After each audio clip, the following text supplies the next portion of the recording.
If you went to a party and the person walked in the party and they're like, "Hi, I'm Chuck, and this is my card, and this is what I do, and let me tell you how great I am, and this is our company," and how quickly would you try to get out of that conversation? Out of there. Yeah. It's just not, you wouldn't do it. Nobody would show up and actually have anyone standing around them after 5 minutes if that's what they did. They go online, and for some reason, this is a party, right? It's an online party, but they go online and they just show up and throw up all these great comments about how great they are and why everyone should come. No, you show up and you're like, "Hi, Bryce, nice to meet you. Tell me about yourself. I want to learn what's interesting about you, and tell me what your goals are, and tell me what you're looking for, and do you have any struggles achieving those goals?" And so now I'm connecting with you on a real personal level because I truly care about helping you. Then the marketing piece is a natural byproduct of that because I've made a connection. Same way in a party. After you finish talking like that, you're like, "Hey, let's get together afterwards," right? Yeah, absolutely. And there's going to be this connection, and the next thing you know, you might have a lifelong friend and hopefully a client. So you have a passion for fitness and the desire to start your own business, but launching a massively successful fitness business is extremely complex. The systems, operations, hiring, firing, coaching, sales, and marketing are critical to success. Where do you even start? This show will give you the answers. Here is Bedros Keuilian and Bryce Henson, your hosts of the Fitness Franchise Podcast, a show dedicated to helping fitness entrepreneurs launch and grow successful gyms. Welcome back, my friends, to another amazing episode of the Fitness Franchise Podcast. And before I tee up today's guest, I want to give you a friendly reminder to give us a like and subscribe on YouTube and write us an amazing review on iTunes. That way we can keep producing this content for you for free. So now today's guest, who's a dear friend of mine, a business colleague, and formerly he was a founder of one of the biggest networking marketing companies in the entire planet. Now he is a true visionary. He's an incredible marketer and leader. And now he's the CEO of Rallio, which is a digital marketing company based here in Orange County in Southern California. And today, which is an amazing episode, you're going to learn how to use digital marketing to drive massive revenue and massive profits in your business. My friend Chuck G, welcome to the show. Chuck Goetschel, welcome to the show, my friend. Thank you. Great to be here. Super excited to have you. This has been on the books for the last few months now, yes, it has. Being our companies run in the same circles in terms of franchising and all that. Yep. And Ryan, our mutual friend, I guess your colleague here, put us in touch. So excited to have you on, and welcome to the show. Thank you. Yeah, I know. It's great to be here. I've been looking forward to it. All right, so my first question, Chuck, and you have a wide variety of business experience here that we're going to unpack here. But if you'd be so kind to give our audience the backstory, how did this all kind of come to be and bring us up to present day? Yeah, well, for whatever reason, I was born a serial entrepreneur. I started my first business when I was 8. I only had a W-2 job for 2 weeks. I got fired. I was delivering Domino pizzas, and I sold my hat. I guess can't do that. So I was like, that's the end of my corporate career, and just started building businesses and exiting and building more, and my whole life has been that journey. So been pretty crazy, pretty wild. What would you say, and we'll kind of unpack some of these experiences, but you're a serial entrepreneur. What would you say the skill set, like how are you factory installed? Do you have, salesmanship DNA, leadership DNA? Like what about it specifically for to unpack that? Yeah, what's funny is I always say, I think I'm the least talented guy I know. Like I literally don't have that many great skills. I have one good skill where I don't quit well. So I just kind of keep going. I have another skill where I'm able to solve problems, like see problems, solve problems, see problems, solve. So what I realized is entrepreneurship is really about what's the problem, and most people never define the right problem. They start solving something that doesn't matter. So what's the right problem? I tend to find the right problem and then solve that problem. And if there's only one other thing that I'm really good at is finding really smart people to execute. Because, I don't know how to do all this stuff. So I find people who know how to execute really well. Totally. We'll dive into that, especially from the leadership and the mindset perspective. But to back it up before I guess you're a serial entrepreneur from the very beginning, but I know you went to school, you're originally from Northern California, went to school at UW for a little bit, and then shot over to UCSB. We were just talking off camera. So I believe you got a computer science degree? I did, I did pre-med computer science. I was going to be a bioengineer, make like fake hearts, stuff like that. That was the plan. Okay. And then how did that UCSB experience materialize? Yeah, well, UCSB was unbelievable. I mean, obviously, you're sitting there living on the beach and all that. But what ended up happening was I also competed on the swimming team there, and I went to 88 trials. And at the trials, I didn't make the Olympic team, which was the whole plan. You did not? I did not. Okay. And I was supposed to. That was my plan, right? So I was like, wait a minute, I'm not happy with the career ending with just like a failed Olympic attempt. And so I said, okay, I'm going to go in and race triathlons. I believe that they're going to be in the Olympics. They weren't at that time, but they were supposed to be. So I said, all right, I got my degree, hung it up, got my bike, and started racing. And that's what I did. So that's why I never went down the bioengineering road. You basically attacked that, I think we were talking about, for like better part of 6 years or even more? Yeah, so I was pro for 6 years. From 1990 to 96, I raced professionally because they said it was going to be in the 92 Olympics, and then it wasn't. So then they said, well, it's going to be in the 96 Olympics. So, okay, 4 more years, no problem. So I raced to 96, and then they went, it's not going to be 96. So that's when I hung it up, and ironically, it was in 2000. But, enough's enough. Oh, that's too funny. So, yeah, and it fit. Back then in the 90s, you didn't make money as a professional triathlete. You get a lot of sponsors, bikes and equipment and all that. But so I needed a way to eat, make money. So the entrepreneurial part kicked in, and that's where I kept building businesses. Unpacking that before we go into the business journey, what would you say from a mindset perspective that you really garnished throughout that experience being a triathlete? Because I think there's probably some good takeaways to, someone who's wanting to open a business, whether it be fitness or just general entrepreneurship. Well, 100%. I mean, it's number one step is do everything with the end in mind, right? We've heard that before, but it's really true. It's like, what is your goal? Like, I was actually better conditioned to do the I do ultra marathons now, but the longer triathlons, but the Olympics was going to be a shorter one. So all my training was based on what the end result was. I need to be fast at this distance. Same thing in business. It's like, what's the end result? Are you looking to build something that will just pay the bills? Are you looking to kind of create your own job? Or are you looking to create something that has residual income where you can kind of exit and it runs itself? Like what is the end game that you're trying to create? And then make sure that you put in the processes and the people to actually get to that point. A lot of people don't think about where they're trying to end up when they start. Totally, and that's if you take a look back, it makes a ton of sense to be able to reverse engineer that, but I just don't think that's actually factory installed in a lot of human nature. Do you think it was for you, or is that a skill that you cultivated? That's a skill that my dad taught me. So my dad was always saying, where do you want to end up? Where do you want to end up? Where do you want, because he was a professor, he was a teacher, and he just was a real cerebral guy, real thinker, and so he was always like, why are you doing that? Why are you doing that? Why are you doing that? Where are you trying to get with that? Why are you? So he constantly was asking me those questions to think about what's the end result that I'm trying to achieve. Yep. And that's just became ingrained. It's like critical thinking. I just think that's an incredible skill. Elon, it can be developed. I'm a huge fan of Elon Musk, and he's always talking about reverse engineering. He uses the philosophy and physics like first principles. Yeah. So a foreign concept to me when I first started, but to your point, it can be developed. 100%. Yeah. 100%. Yeah, and a lot of times that's why I said earlier that people tend to be solving the wrong problems because this problem doesn't necessarily affect the end result. So why are we trying to solve that right now? Why does this matter? Show me how as this unfolds, it's going to change the end result that we don't want to change. So let's attack this problem. Let's let this problem be because it doesn't really matter in the end game. Interesting. Now, I know you kind of said jovially, you're not the smart one, you hire the smart people.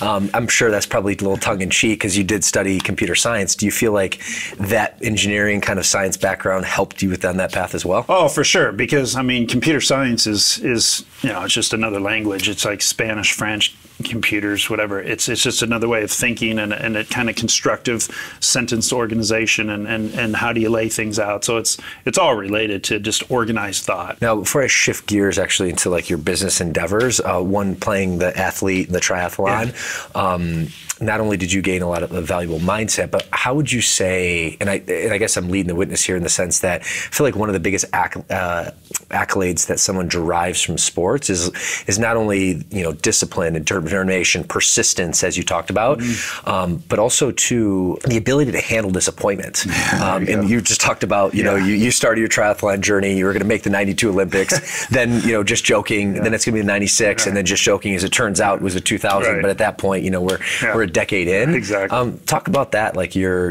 ability to overcome, adapt, and really overcome adversity. It's one thing where people say, man, you just got to be, you know, grind it out and you have grit and all that kind of, and I agree with that. Of course you do. You know, I mean, you can't just be lazy. Oh, I want success, and it's not going to like jump and attack you, right? You got to like go after it. But at the end of the day, what I find is it's changing the perspective will help a lot. So for instance, I never fail, right? I redefined failure. If an athlete says, oh, I had this goal and I missed it, what a failure. Had this goal, missed it, failure. You're not going to want to keep doing it if you're just constantly feeling like a failure. Right. So every time you don't hit the goal, you say, well, what was the lesson, right? What's the lesson right there? There's got to be a lesson. Oh, I should have done this. If I did this or this, then I probably would have hit that goal. Oh, I should have modified the training here. Oh, I didn't do this here. Okay, as long as I get a lesson, then was it valuable?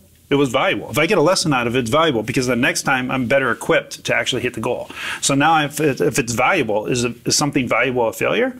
Not really, right? So I redefined it so that as long as I can pull a lesson out of that, it might be disappointing I didn't hit my goal, but I'm pumped because it was like, man, that was a great success. Totally. People are like, other people here are disappointed and they're down and they're just out, and I'm like all pumped up and like, I can hardly wait for my next goal because I know I have a better odds of achieving it this time. So glad that happened.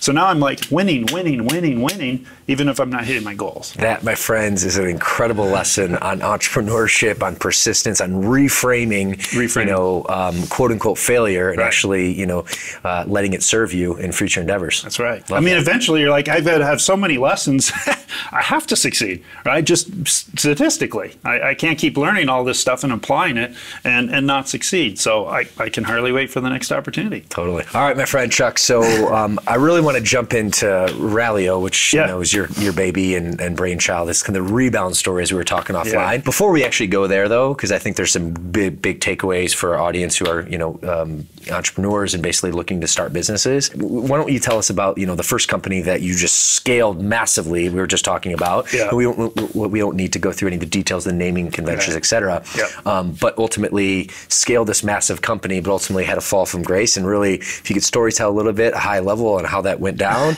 and then also maybe some learning lessons, speaking of, you know, failures along the way, to serve our audience. In '96, when I stopped doing the triathlons, it was like, okay, now what am I going to put all this energy to, right? Because I was going to sports. I was doing just enough entrepreneurship to make enough money to survive. Well, now I was like, okay, all in now on business. And so the little business that I had started, a little networking company I'd started on the side to make a little bit of money, I just went all in. And so for the next 5 years, I just grinded away and built that into a multi-million-dollar worldwide operation. I was really blessed. I mean, and really blessed. It was so profitable. It was sick. I lived in multi-million-dollar homes all over, private jet flight, speaking all over the world. I mean, it was ridiculous. And so I was living that life, and I was on the advisory board of a multi-billion-dollar company. And billion with a B. Billion with a B. Yeah, about $8 billion at that time. And things were like awesome until all of a sudden there was a shift and a change on the board, and I was supposed to, I was on the legal and ethics committee, and I was supposed to kind of go along with things. I'm like, that's not only you know, unethical, but it's illegal. And they're like, yeah, we're doing it anyway. And I'm like, well, I'm not. And so I was basically like a whistleblower and left. And I thought, no, fine, I'm out. No big deal. Until a couple weeks later, I got a little piece of mail, a little certified lawsuit, and sued for $100 million. And life changed pretty quickly.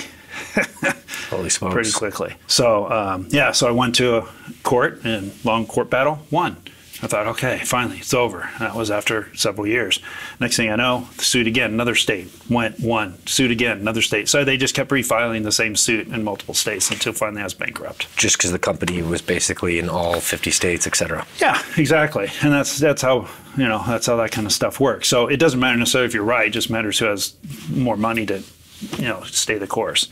So that was a little lesson learned about how things work. But anyway, so the bottom line was I got the opportunity to go from the multi-millionaire to the zeroaire and start over with the quickness. Very fast, like amazing how fast things can fall. We were just talking offline. It was like, you know, you started the company, I think you said you were 24. Yeah. By the time it was 29, like it was cranking. It was cranking. And then basically the decade of your 30s was ridiculous. Just ridiculous. Yeah. And then fall from grace in your 40s. Yeah, like once I hit 40. Yeah, 40th birthday.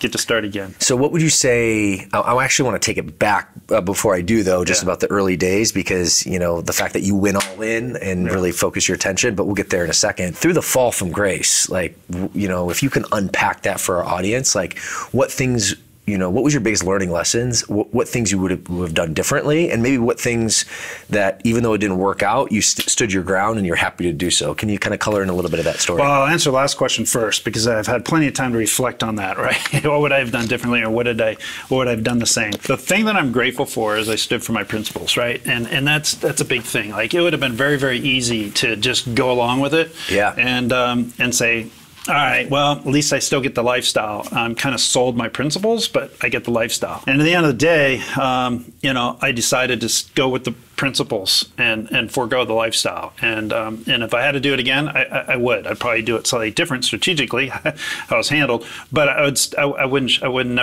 never go for the dollar over the principle. So that I'll say I'm grateful for. The biggest lesson really is that I learned once it was all said and done, because it happened in a whirlwind. I mean, they're coming to my house, taking computers, just scanning hard drive. I mean, it was all in. It was crazy. So it's a blur of all the different pieces. But at the end of the day, the lesson that I learned was this: security is a facade. So a lot of people think, I need this much and then I'm going to feel safe. I need this, I'll feel safe. And there's a quote that says, the bird sitting on the branch doesn't feel secure because of the strength of the branch, but because of the power of its wings. And so the whole point was, you start to realize that once everything's been ripped out from you, everything's gone, I'm okay. I'm okay. And for me, I have a strong faith. So it's like, hey, I remember laying in this one-bedroom apartment. I had this beautiful multi-million-dollar home. Now I'm in a one-bedroom apartment, looking out the window at night and looking up at the stars. And I remember thinking, hey, God, it's just like you and me and 40 years old.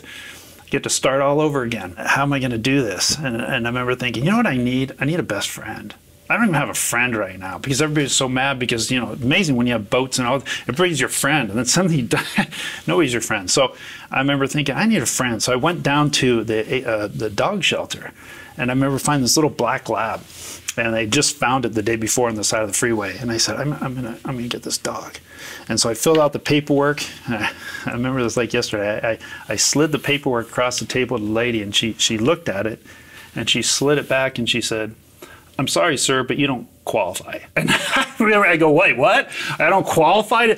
This dog's better off staying here, risking its future, than going home with me. That's what you're saying. She's like, yeah, you don't qualify. And so I remember going home, and that night when I was laying there looking at the stars, I was thinking, I'm so low right now, I don't even qualify to adopt a stray dog.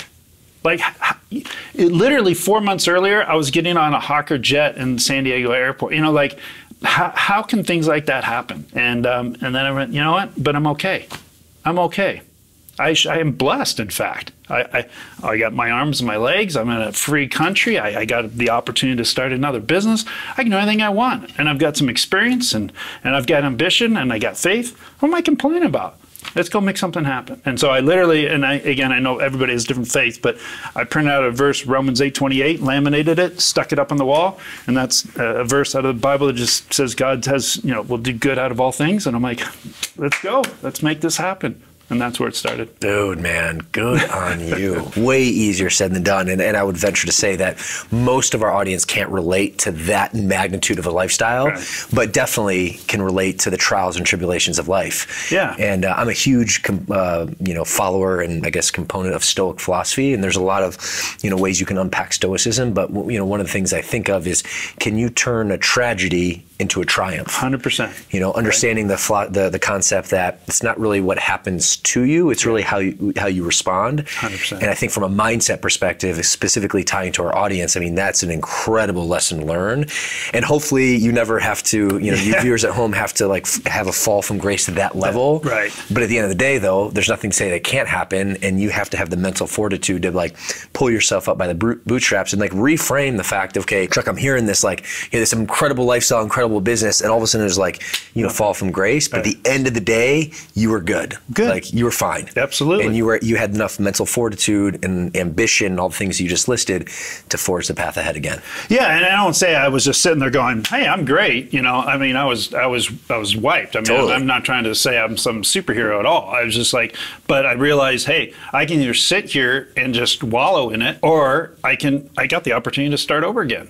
Thank goodness, right? Here we are. Let's do this. purpose. So to your point too, here's one of the things that I think has been amazing to understand and to observe in the world. When people have a pain, whatever it is, some tragedy, some pain, what I've found is that a lot of times, not only is there a lesson in there, but actually an entire purpose can be in there. If you take that pain and you turn around and you use it to connect with other people, because a lot of times, you know, you can't relate to somebody else. But if you've gone through something, then you can relate to that person who's going through that, right? If somebody has a big, huge fall and they're like, I don't think I have the energy or the mind, I can't turn this around, I can talk to that person. Absolutely you can, and I'll tell you exactly how I did it, and you can do it too. But what if I never had a fall and they fell? I'd be like, sure, I don't know, man, that looks bad. Totally. I wouldn't have that ability. So sometimes your biggest pain can be your biggest source of a purpose. A purpose. Why did this happen to me? That's what everybody always asks. Well, maybe it's so that you can connect with somebody else and help lead them out of their situation. Maybe that pain is actually one of the most valuable assets that you have. Chuck, man, that is incredible. I give this keynote that I call pain, passion, purpose. Oh, yeah. And going through pain, if you reframe that, you can develop a passion and really make it your purpose. Absolutely. As we should, right? Maybe that's our calling. Maybe that's our whole point. Yeah. Purpose. So. All right, a lot of gold there. Okay. Now I want to kind of go back, actually. You know, you mentioned that you kicked it off when you were 24 as like this, small network marketing company, and then you decided like go all in. Yeah. And then with 5 years, it like exploded. Yeah. Like, let's unpack that, because again, our audience, I mean, they're chomping at the bit to open a fitness gym and spread their wings as an entrepreneur. Yes. And the fact that you did in such dramatic fashion. Yeah. In the grand scheme of things, 5 years is just a small amount of time. Unpack that a little bit. Talk about, why you think that exploded so quickly, things you did really well, and maybe, some learning lessons from that period of 5 years. Yeah, for sure. I think there's a couple things that I was led to. I mean, none of this was like, hey, I'm smart. It was like I had some good mentorship. I was humble enough to ask questions, get good guidance.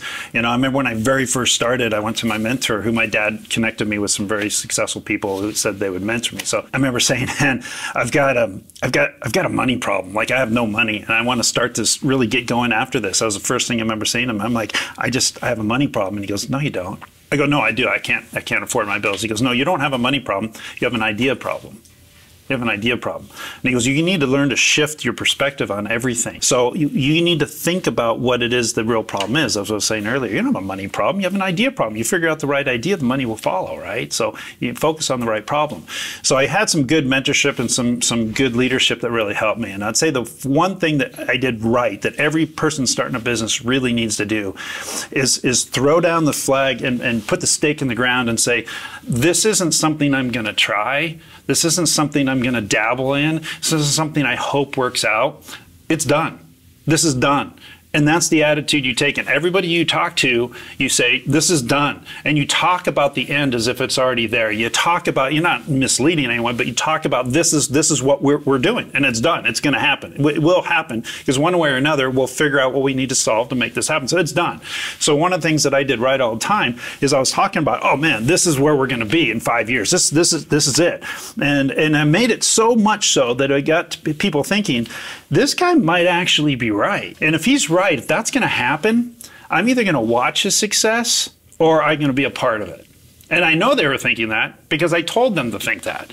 I used to say all the time, either you're going to join me and be a part of the success that we're creating here, or you can watch it and then you're going to be really frustrated later. And that was the mission. That was the message everywhere I went all the time.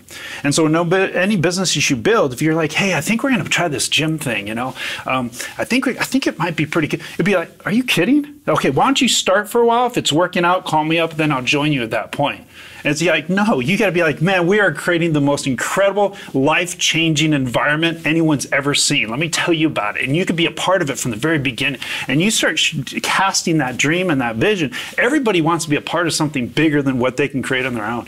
So you got to cast it as not like we're going to try this, but like, this is what's going to happen, and this is how big it's going to be. And cast that vision, that dream, and say, you want to be a part of it, or do you just want to read about us and watch us and hear about us and kick yourself for the rest of your life? Holy smokes, man. That is powerful. Friends, if you forget anything you just heard, if you can latch onto that, that will just be a game changer for your life, for your business. Holy smokes. The two things that I heard, Chuck, Number one is vision. Yeah. Like having the vision, like painting it crystal clear. 100%. And the second one is certainty. Like people are attracted to certainty, like vision and certainty. Yep. As an entrepreneur, as a small business owner, like you need to be able to attract that, not only to be able to build a team, build a facility, build a clientele roster. So from your perspective, if you were to unpack that, like where, is that factory installed in you to have that vision? And also like, where does that certainty come from? Well, that's a great question, because if you were to sit there and logically go through it, how can we be certain that that's going to happen? Right. You don't have control over all factors of life, and all, right? So that's like, I can't be certain. That's not true. And so you can talk yourself out of it all day long. So instead, you have to say to yourself, well, listen, I only have control of certain things. And one of the things I have control of is whether I quit or not. Right? So I'm going to make a decision, I'm not going to quit. Okay, so that takes care of that. So now I'm continuing the process. So the next thing I have control of is if one solution doesn't work, I'll figure out another solution. Right? And if I don't quit, that means I'll keep learning. Every time I fail, I'll learn. So I'm going to have a better odds of succeeding with the next solution. And eventually, I am going to make it. So based on those two things, I can be pretty certain that I'm going to get there. I can be pretty certain. Maybe not in the timing I want, right? Not my timing, God's time, but I'm going to get there. And you're either going to be a part of that journey with me, or you can watch it. That's how I can have certainty. That's awesome. Right? That's awesome. It. And the other part of having certainty is this.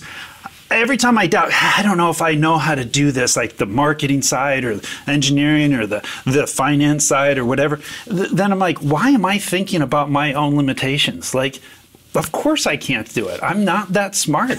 I just not. But I know Bryce, and I know this person, that, and if I get them together, they could do it. So I don't have to believe in myself. I have to believe in the people that I can pull together. And so as long as I just keep pulling really sharp people together, great things can happen. Oh, dude, that's amazing. And that actually transitions, Chuck, into the leadership component, really, which, if you're going to, make an impact and basically have a movement and run a very successful business, you got to figure out the leadership component. Because to your point, something humbling myself, I didn't actually get that concept for years after I started my business. Yeah. I realized at one point, Chuck, I was like, I realized I don't have to be the smartest person in the room. Hopefully not. I'm here with my friend Ed, who's just a beast in terms of magician, in terms of making awesome content and magic. Helen here, basically doing all the event planning and coordination, the attention to detail. I just need to basically arrange all the people into a specific target and then get out of the way and let them execute. That's 100% right. And that's also how it can scale, right? Because if it's all based on your ability, you can only do so much, and you're going to end up with a scaling problem anyways. So you want to be able to find those people who can then run and do better than you. A lot of people don't realize it, but they have a psychological problem with doing that because they don't like the feeling of being the dumbest person in the room. Totally. Right? I want to feel like the smartest person in the room. And my mentor used to always say all the time, he's like, Chuck, don't let your ego get in front of your economics. Right? And so take your ego, put it over here, because do you want just a feeling of you're the smartest person, or do you want a successful business? Like, I want a successful business. Well, then don't let your ego get in front of your economics. Go find some people that are smarter, brighter, whatever than you, and empower them to run. Dude, I love that. It's interesting. I always talk about the ego, but I've actually never coined the phrase or put it together, don't let the ego in front of the economics. Right? You want to win the economics game, which means you need to put the ego behind. 100%. 100%. So then once you've kind of been able to do that, then it's about not only how can I bring these people together, how I can find them, bring them together, but how can I empower them, and how can I measure that empowerment? How can I develop them? Like I always say at Rallio, I'm not here to grow a company. I'm here to grow people. And as I grow the people, their performance will grow. As the performance grows, the company will grow, right? So as long as the team's growing, and every month I check in with the team, like what are you focused on growing right now? How can you measure that? How are you getting better? And that's the focus. So we need to empower that team to make sure that they're also growing and getting better. What's up, my friend? Bryce here. Now, you might know me as the co-host of this podcast and the CEO of FitBody. But what many people don't know is that I actually began my journey as a FitBody franchise owner. Now, being an owner, I wake up every day absolutely doing what I love. I live my passion. I help people transform their lives and have both financial and personal freedom. And it's for these reasons and many more that other owners join the brand and open their own FitBody locations too. So if you're looking to build a highly profitable business, take charge of your life, and create an impact in your very own community, then opening a FitBody gym might be a perfect fit for you. Now, to see if a territory is available in your area, as we have very limited spots due to our incredible growth, go ahead and visit our website at fbbcfranchise.com to complete an application. Well, thanks, and back to the show. As we kind of shifted to Rallio here, because I want to kind of get some feedback. I didn't mean to jump in on Rallio. No, that's where we're going in the conversation, so it works out well. But unpacking that leadership box in terms of empowering your team and all that, like what would you say are some tangible takeaways about leadership and about that process that you've learned along the way that really could help, you know, our audience? Because I know, speaking for myself, when I first started my first Fit Body location over a decade ago, I mean, I thought going in that like I was passionate about fitness. I went through this transformation. It changed my life. I'll do the for others as well. I was focused on the coaching because really that's how I needed to take a client from A to B. But I very quickly, and maybe not so quickly, but with probably about a 2-year period, as our business grew, I started hiring admins and then hiring coaches. And then I realized actually now my job is to like develop my leadership ability. 100%. And I learned a hard lesson, because I remember going through a meeting and my leadership skills weren't refined, and certainly they're ever growing. But I realized, like, why is my team executing to the level of like my vision? And it really came back to like fundamental leadership qualities and characteristics. So from your perspective, Chuck, like, you know, can you unpack a little bit of the lessons that you've learned in terms of, you know, leading your team? Yeah, one of the lessons that you're hitting on right there is one of my biggest fears, and that is being the lid, right? So it's hard to teach somebody something you don't know. It's hard to help somebody grow past the point of yourself, right? So it's one of those things, like, if I stop growing as a leader, how can I expect that my team can continue to grow?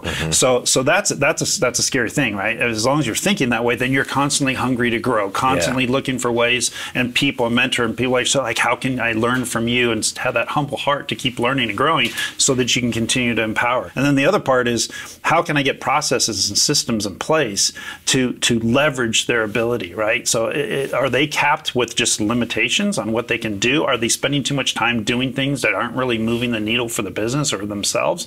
Like, can we get systems in place that kind of handles all that kind of stuff so they can do what they do best? Because that's what we really want the team doing. What are you best at? What are you best at? What are you best at? Let's make sure most of your time is doing those things. A lot of times, like the old book Good to Great, right? By Collins. And he talks about the bus, right? Get the right people on the bus, wrong people off the bus, but sometimes you need to move them on a different seat within the bus. So you go, this person's really good at driving, but they're in the back of the bus. Maybe we should put them in the driver's seat here, right? Or vice versa or something. So looking at the team and going, what is their genius? What are they great at? And how can we develop that? And are they utilizing that most of their time in this position? And is there systems and processes we can put in place to take care of their weaknesses so they can spend more time with their strengths? That's the formula. Yeah, right. What about your ability to connect with people? Because I feel like, you know, as you've grown these companies, like, you know, you're not leading robots. I mean, certainly we automate things and all that, but like, how would you define that component of leadership and your ability to connect? And I've learned this through examples from people who have worked with me, and that is empathy, right? Be an empathy, care about your people. Are not a line item, right? Your people are people. Care, be interested, right? And most leaders, they want to be the interesting one. They want to impress. They want to, you know, and it's like, you know, really, is that necessary? Is that really helping you feel better about yourself? Am I building your confidence by telling you how great I am? Right? It's like, makes me feel good, but what did I do? What is my goal? I think I just got my ego in front of my economics again, right? So I need to get that aside, and I got to be interested in you. What makes you tick? What are you scared of? What are you excited about? What are your fears? Tell me your history. What makes you tick? What makes you think the way you think? The more I can understand you, the more I can help empower you, right? But I got to take an active interest in you in order to do that. So do I have an employee that just clocks in and does their job? Do I know anything about them? Do I take the time? How much time would that take to ask a few questions? Minutes? Right? It's so valuable. So valuable. Yeah. Then do I build enough trust that way that if there's actually something going wrong or something they feel like they can't do, could they tell me because they feel safe in that now? They say, you know, I actually think I'm going to mess this up. I'm glad you feel safe in saying that rather than faking it and messing it up. All right, now we have a problem. So I build enough of that relationship. They know I care about them, so they can come, hopefully, right, and share what's truly concerning them or ideas maybe that they have, whatever it is, so that we can all grow together. Friends, I hope you are paying attention here. I mean, this is literally knowledge bombs, and I literally spoken, you know, so true, because these are the experiences that I've been through, the learning lessons, and the constant evolution to become a better leader, because that's 100%. The secret if you want to basically build an empire. That's our job. It's any business owner's job. You are the leader. So you got to keep growing yourself and looking for ways to grow yourself and looking for ways to take that growth and empower your team to grow them. We're growing people. We're all in the same business. We're in the people business. We're in the people business. Right? That's why I tell my team, like, as a reminder to our owners, entrepreneurs and our, franchisees and our coaches, yes, we're in the fitness and health and coaching industry, but we are in the people industry first and foremost. 100%. 100%. Both the internal with the employees and the external with the customers. Totally. All right, now I want to kind of, the last big topic is really kind of, tee up Rallio and, your experience. So one, if you could just, showcase a little bit about the company, what you do, and then, being in the digital marketing world, I would love, to get some tangible takeaways that you can provide guidance and really, some takeaways that people, entrepreneurs or starting their business maybe should know about digital marketing and whatnot, but maybe don't. So if you can kind of open up that conversation for us. Number one, digital marketing is something you got to get your arms around. Like, how is that going to play a part of your business, right? Number two, what I would say is that everything is super hyper local now. So if there's anything to remember about marketing, it has to be hyper local and relevant. So in the old days, especially a franchise, only the corporate would be running social media campaigns and stuff because nobody cared about the local stuff. It was just pushed out as the same stuff to everybody across the country. Today, if you see some canned general content that's not meaningful to me, well, what about my gym in my neighborhood this week? What's going on right now? Who's being transformed? What's happening? I don't care about New York if I'm in California, right? I want to know what in my town. So how can your marketing be super specific and super tailored to the people? So rather than thinking about it from top down, like, hey, we just got to push out marketing, think about it from the bottom up. Who am I connecting with and how can I connect with them in a real, honest, meaningful way at a local level that's going to really resonate with them and actually add value? Rather than trying to think in marketing is how can we sell more memberships and sell more, like it's how can we add more value to the people? And by doing that, we're an attraction, right? Now people want more of our value that we keep giving them, and they're drawn into a place where they feel safe and they feel like they're being valued and they're being taught. And so that all the marketing should be in that mindset. Now, what do you see? And that's incredible. And you mentioned the teaching piece, because I feel like also good marketing educates and adds 100%. Value in that way. That's absolutely. What would you say, and specifically use the framework of a franchising, potential mistake of just pushing the same marketing content across the way. Right. But what would you say is like your top 2 or 3 mistakes that you see local businesses, make mistakes from a marketing front? Maybe they're just local mom and pops or just from your business experience. I see them saying that they're going to add value, and I see them so concerned about their bottom line that they just fall back into pitching all the time. And the example I use a lot of times with this is if you went to a party and the person walked in the party and they're like, hi, I'm Chuck, and this is my card, and this is what I do, and let me tell you how great I am, and this is our company, and how quickly would you try to get out of that conversation? Out of there. Yeah. It's just not, you wouldn't do it. Nobody would show up and actually have anyone standing around them after 5 minutes if that's what they did. They go online, and for some reason, this is a party, right? It's an online party, but they go online and they just show up and throw up all these great comments about how great they are and why everyone should come.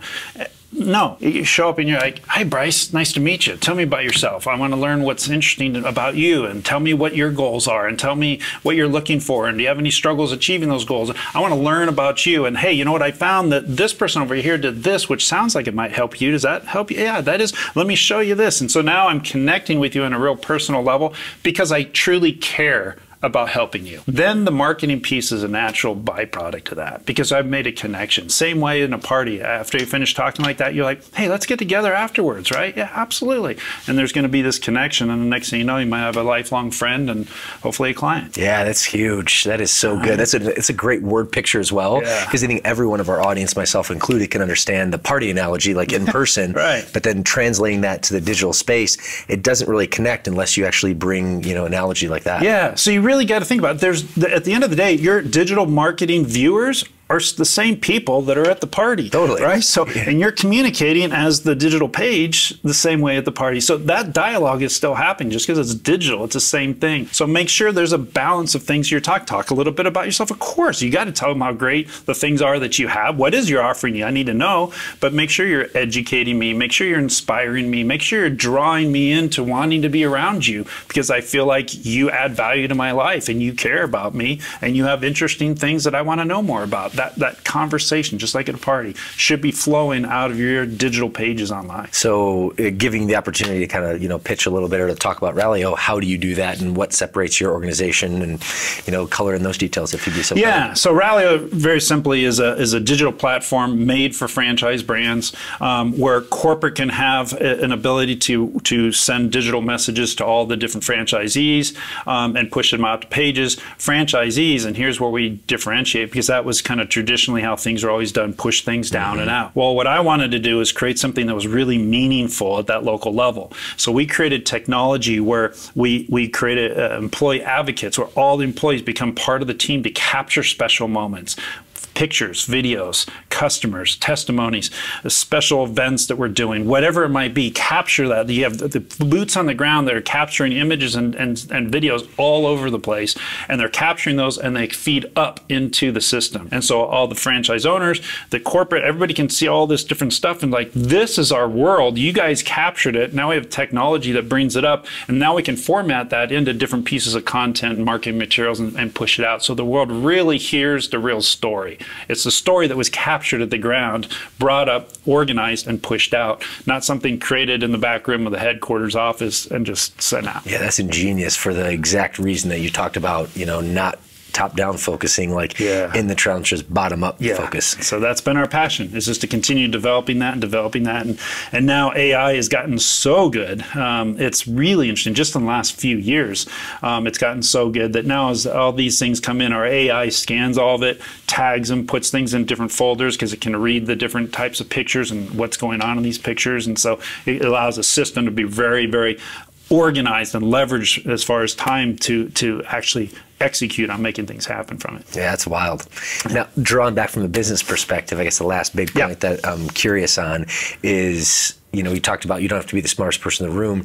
Did your computer science background help with that vision?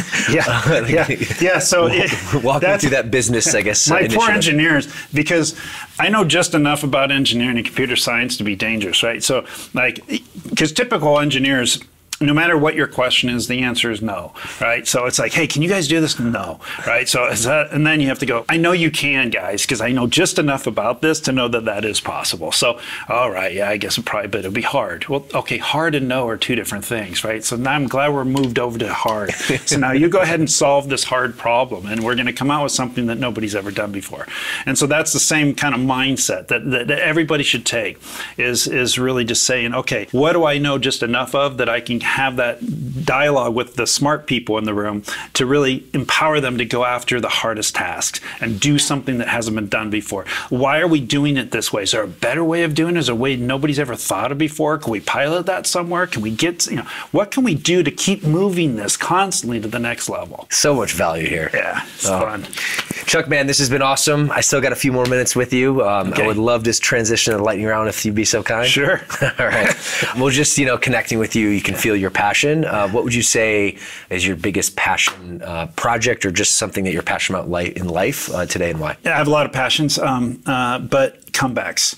I love helping, seeing, being a part of, knowing of a comeback, because it's easy just to give up. Right? But if you're still breathing, you still have a purpose, right? So get back up and let's figure out this comeback. And so anytime there's a comeback and I can be a part of somehow making that comeback, and it doesn't have to be a crash and burn like mine. It can simply be, I've been in a rut for 10 years and never actually achieved it. I had this dream, this vision, but I hadn't had the guts to go after it, right? That's the time it's like, hey, I'm going to come back to the true me and actually make this happen finally, right? I'm gonna chips all in. I'm gonna get this thing. I'm gonna make this happen, right? Yes, let's do this, right? It's like, at the end of the day, we're all going to die anyway, right? So either we went all in and went all out, or we just sort of floated through and got to that day. Like, why? Yes. Like, let's do this. So I love when people hit that moment, they're saying, I'm all in. This is my comeback moment, whether it's a comeback or it's actually a time to turn it off. I love that, man. That fires me up. Yeah, right? Zone of Genius, what would you say is your unique gift or a zone of genius that's factory installed with you? I'd say the one thing is I'm a perspective change. change. I mean, I'm constantly seeing things from a perspective change. Like my parents, they're always like, "Why do you always see the change that should happen?" Because it's like it could be better this way. So always a perspective change. So I'll give you an example. Like my mentor said this one to me a long time ago. I was all flustered on something that was going on. Like, this is really upsetting me, and I was really, all my energy was going into this, and it was really something dumb. And he said, "Let me ask you a question." And he goes, "If I spit on you, what would that make you?" And I go, "If you spit on me, what would that make me?" I go, "It'd make me mad." He goes, "No, it wouldn't." He goes, "It'd make you wet." He goes, "Just because you assign the meaning of disrespect to that wetness, that now you feel disrespected, and you're feeling the emotions of disrespect, and that's what makes you mad." He goes, what if you assigned a different meaning to that? This is so stupid, but it's true. What if you assigned, like, it's some sort of adoration, like the more I spit on you, the more showing how much I loved you, right? Then you would just be overwhelmed with joy as I kept spitting on you, right? So it's the meanings that you assign to something is going to give you the emotions, which is going to, so you had this little problem here, and you assigned a meaning to it, and it got you all in a fluster, and it's completely wasting your time. So constantly be adjusting the meaning that you're assigning things, or the perspective that you're looking at things, and let it change your life. Holy smokes, man. Yeah. Just so much gold. That's awesome. So I'd say that's one thing, and then the other thing was just finding good people. I seem to have maybe it's because I'm just literally not that good at stuff. It's easy to find people that are better than me all the time. So I could just constantly find people that are better than I am and bring them together and watch how amazing things happen. Yeah, spoken like a true entrepreneur, true leader, man. That's awesome. Next up, what's a unique value bomb that a young entrepreneur, someone who's starting their business, probably should know about business, but unfortunately doesn't know, that you could elaborate and give some knowledge here? You don't need to go it alone.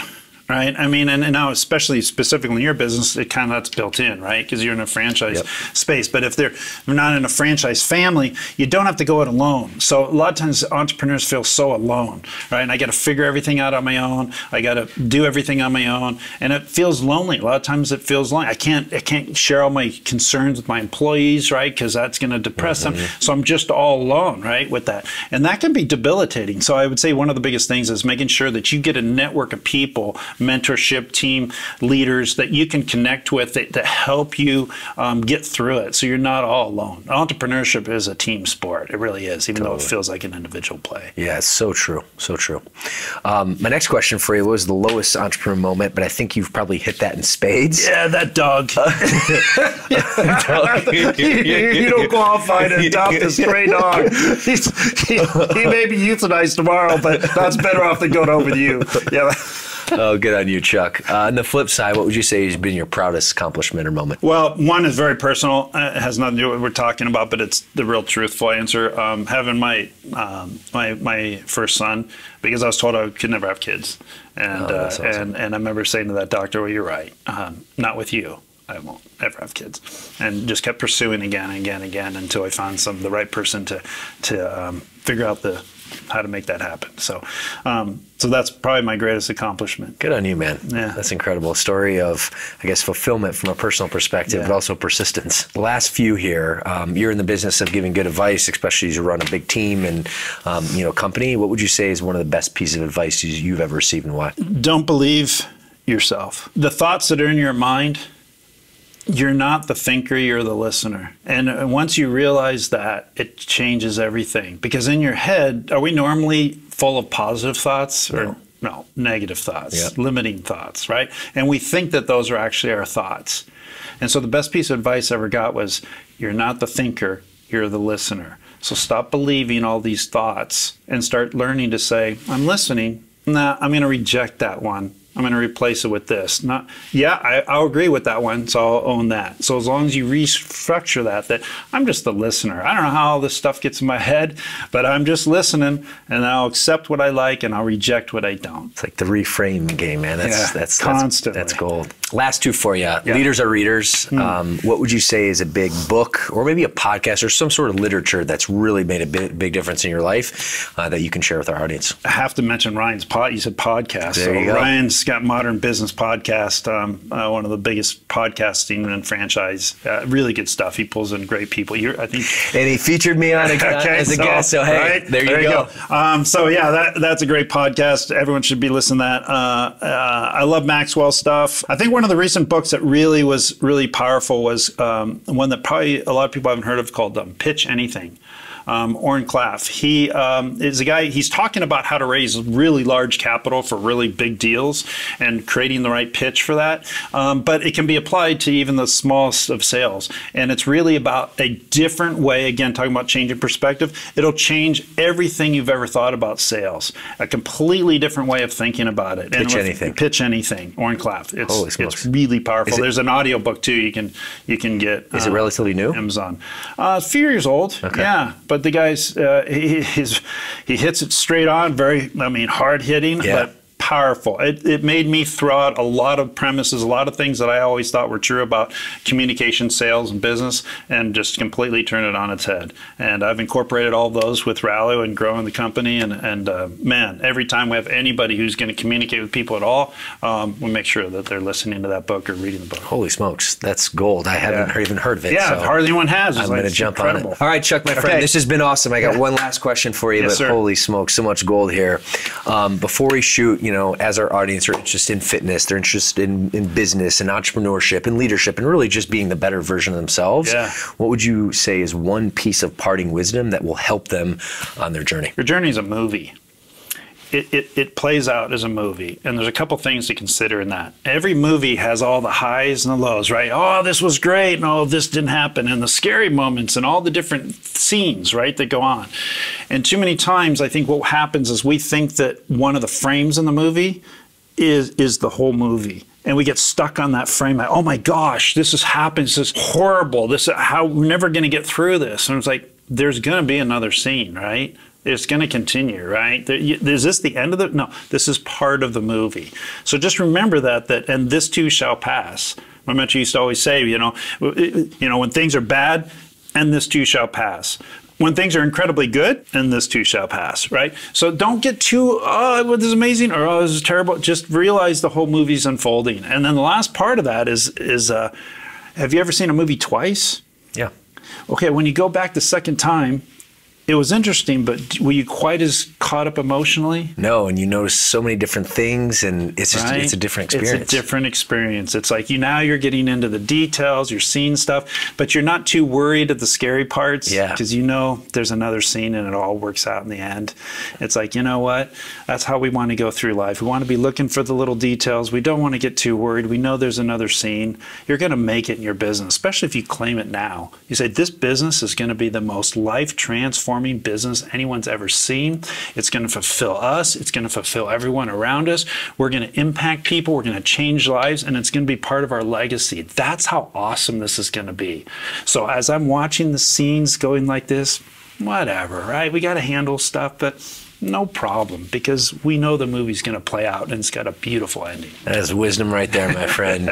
Chuck, this is awesome. Super excited. This exceeded my expectations, and I know it did for our audience. Before we shoot, where can our audience find you, whether your social media handle or maybe a website? Yeah, our company site, Rallio.com, but chuckgoetschel.com is my site, and if people want to go there, I've got some videos and audios and different things for free that people can check out and all that, and just follow me on Instagram or Facebook or wherever they want to find me. That's awesome. Well, I wanted to take a second to acknowledge you. Holy smokes, blown away. It's been fun. Yeah, it's been a great time, and a second time reconnecting. I've learned a lot from you, and just your business and your wisdom, and also too, like the trials and tribulations. And I think, I appreciate your vulnerability on that, because it's easy to kind of showcase that you're at the top of the mountain and you've done all these amazing things, but actually to humble yourself and unveil the kimono, if you will.